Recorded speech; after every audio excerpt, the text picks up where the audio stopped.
No way, Darren says. Oh, as we keep getting raised into the air. You're not seriously considering doing this, are you? Doing what? Melindra says with a coy smile. Don't play dumb with me. Darren says, you're going to fly us over the whole damn wall. Are you out of your mind? This is against the law. Those guards stationed on the wall are going to start shooting at us a moment we go over them. So what? Melindra says, you're a white mage and an enchanter, aren't you? You can use the shield of yours to create a barrier around us. We'll be fine.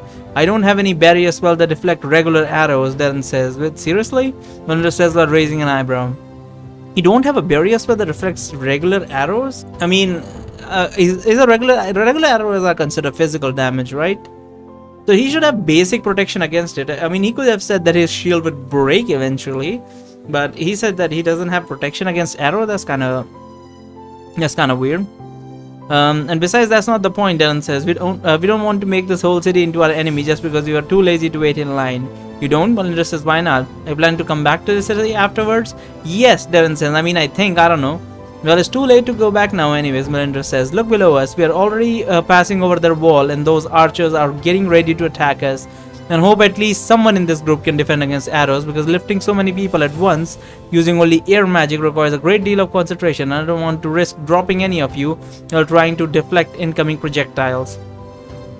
Attention to all mages that are now flying over our wall. Hear a guard shouting through a magical voice magnifier from the top of the city wall.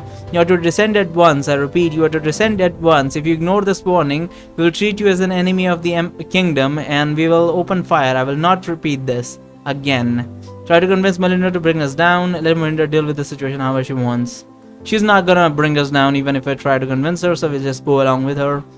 So you're just going to ignore that guy then, Darren says Melindra.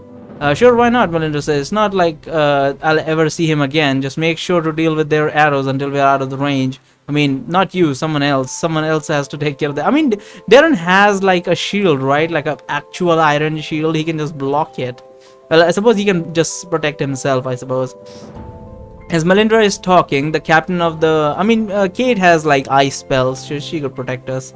As Melindra is talking, the captain of the guard gives the order to attack, and now there are dozens of arrows heading in our direction. As soon as she sees the arrows, Kate immediately conjures several shields made of ice, which begin to move in the air all around us, defending us from the enemy projectile. You know, it would be much easier if we just killed the archer, Melindra tells Kate. I'm not going to kill the city guard for doing the job, Kate says in a cold voice. We are the ones in the wrong here, not them. Alright. Melindra says, I'll try to increase our speed, so we'll get out of their range faster. After about 20 more seconds, the arrows that are being shot towards us from the wall can no longer reach us, and eventually the archers stop firing at us. Fortunately, they don't seem to be very keen on pursuing us outside the city limits, so with little luck, this will be the last we've seen of them. Great, Darren says, as we are still flying away from the city. I don't even want to think how much trouble we'll get to go through the next time we want to enter the city. You'll be fine, Melindra says. Just tell them that you want to speak directly to Golimuk and you can sort it out with him.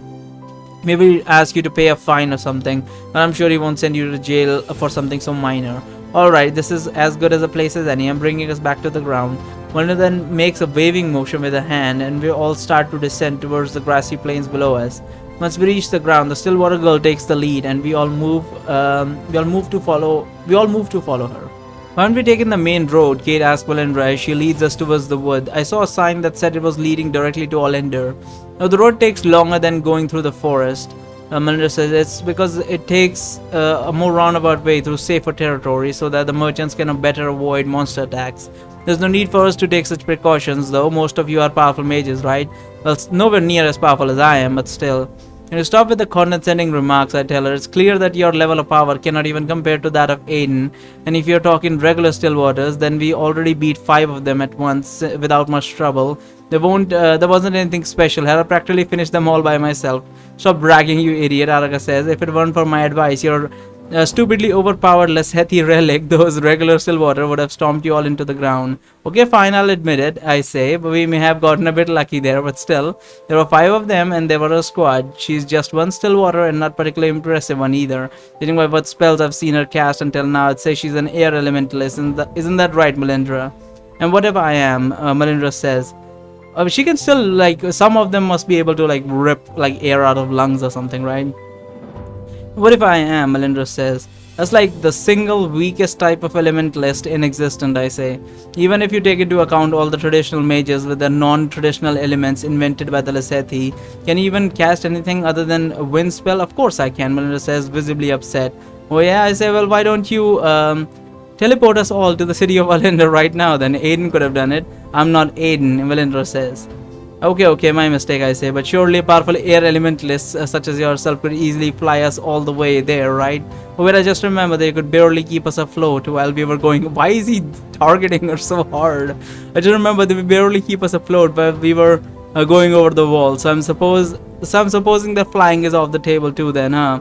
Well, I don't know about the rest of you guys, but to me, still waters are beginning to sound less like legendary mages, more like regular mages with a little extra power and energy. Funny how that works, huh? Melindra is now furrowing her eyebrows and pursing her lips, making yet another pouting expression as she looks at me. That's enough, Barry, Darren says. We only just began our journey. You don't want us to be fighting all the way to Linda, do you? I'm just saying, I say. If she were to admit that she's not as powerful as she thinks she is, then we could easily beat her. If we would all team up against her, then it would be much easier for all of us. What if I were to prove you wrong then? Vanessa says, smirking as she cracks her knuckles. All we need is for your white mage to temporarily cancel the effects of the Enchanter's Oath and we can get down to business. Hey, now we're talking. Hunter says with a grin. Sounds good to me. Araka says, as I see Kate smack herself in the face, you're all going to get obliterated. The girl doesn't know how to hold back. What? Oh, Araka is saying that, okay. Shut up, Darren shouts. Nobody's fighting anyone. I'm not going to undo the oath just because you people want a sparring match. But outside city limits, we could get attacked by enemy mages at any point. We don't have time to play games like this. Fine, Melindra says, frowning. What if we only ask her to demonstrate her powers without fighting us? Yeah, we could get information that way. Yeah, let's do that. What if we only ask her to demonstrate her powers without fighting us? Darren says, well, I guess it couldn't hurt to know what she's capable of, seeing how we'll be working together for a while. Perfect, Melindra says, her face lights up. Hold on, let me get really far away from you because I don't want to end up burying you under a ton of rock by accident. Darren says, what exactly are you planning to? He didn't even get to finish his sentence because Melindra flies into the air right away and she eventually gets far enough from us that we can barely even distinguish her shape anymore.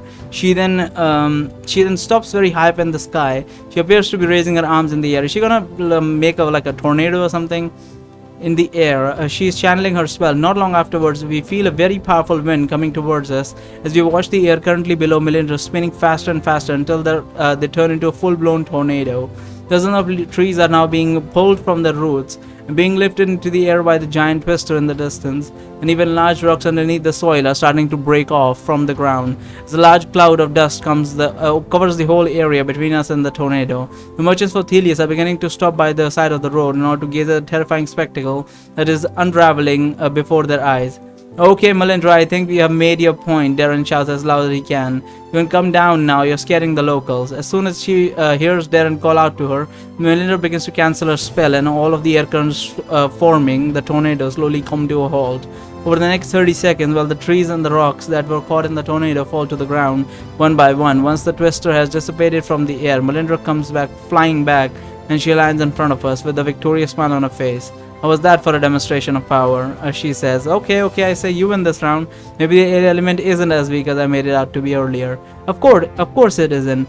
Melinda says, even wind by itself can do much more, do this much damage, but this is magic wind we're talking about.